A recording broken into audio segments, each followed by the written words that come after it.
if the Fed is waiting for layoffs to happen before they want to cut rates, it's already too late. That was a pretty timely comment from an interview with Anna Wong, chief economist at Bloomberg, because next week there will be a major layoff at one of Nashville's largest employers.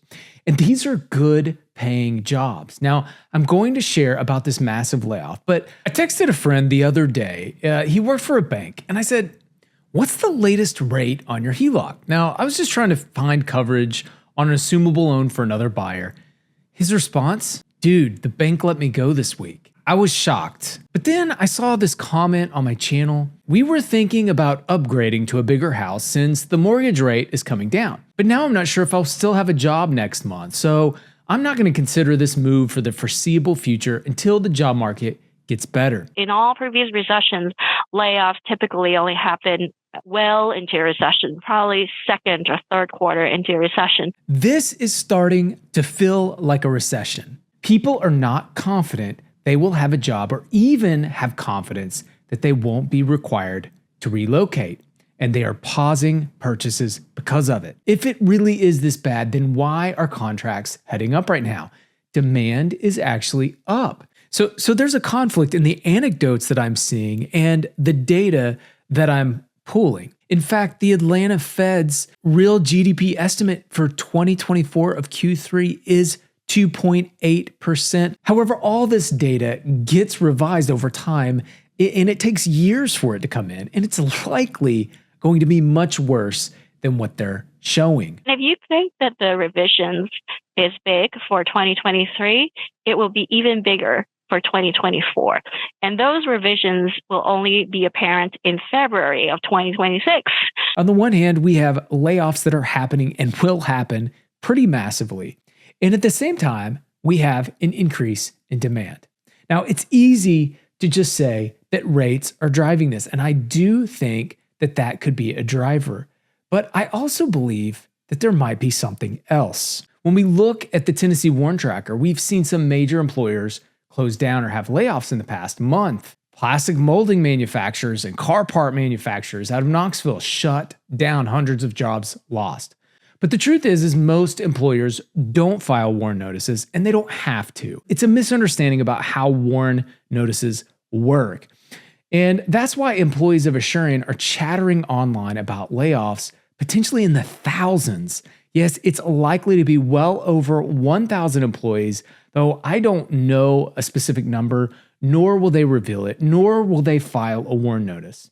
However, it's a massive impact to the morale and the market in Nashville, and it's not just Asurion. Dell just recently had a round of layoffs, not announcing how many impacted in Nashville, though we know about 1,800 are employed locally. Nissan, which has a headquarters in Cool Springs, they're doing a buyout trying to avoid layoffs. Amazon is requiring return to office 5 days a week. And I've had conversations with Amazon employees. Even some here are being called to hubs in Austin or Seattle. So yeah, it doesn't feel great right now. And yet, housing demand is up. Purchases are actually trending up. How is this possible? Even though price growth is flat, it's not down. And leading indicators point to a stable Q4.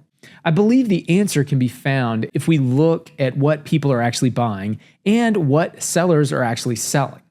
Look at existing homes versus new builds. Active listings for existing resale homes continue to skyrocket while new builds are stable. And even though demand is up year over year, it's apparent to me that many of the sellers are choosing not to buy. In fact, I had a buyer making an offer on a house with an assumable mortgage this week where the seller had already moved out and was renting. Can you believe that? They moved out to rent. It's not just that. Look at who's buying in this unaffordable market. We know that luxury homes are selling well above what can be afforded by the local economy, yet they are moving at an ever-increasing pace. Why is this? Well, there's really primarily one answer, and it's migration. Migration, not just people and families, but also businesses. You see, even as we are getting slammed locally, and it is apparent to me that the recession is in fact here, whatever that means, people are migrating to Tennessee, and particularly Middle Tennessee and East Tennessee, as fast as anywhere else in the country. You know, I've showed this before, but But you know they're not even moving to Memphis, okay? So if we take Memphis out, the truth is it's Nashville and it's East Tennessee, maybe Chattanooga, and people are in fact moving out of Memphis to Nashville and East Tennessee. In fact, the migration out of Nashville, as much as everyone complains about prices, is much lower than the migration in. This can be seen by pretty much any data point available. U-Haul, Redfin, LinkedIn, you name it. In fact, even Mike Simonson posted from Altos Research about migration, and it shows Tennessee staying very strong. So let's look at the chart of demand. I know I'm talking about it going up, but is it really going up all that much? The truth is, it's still way down from several years ago, significantly.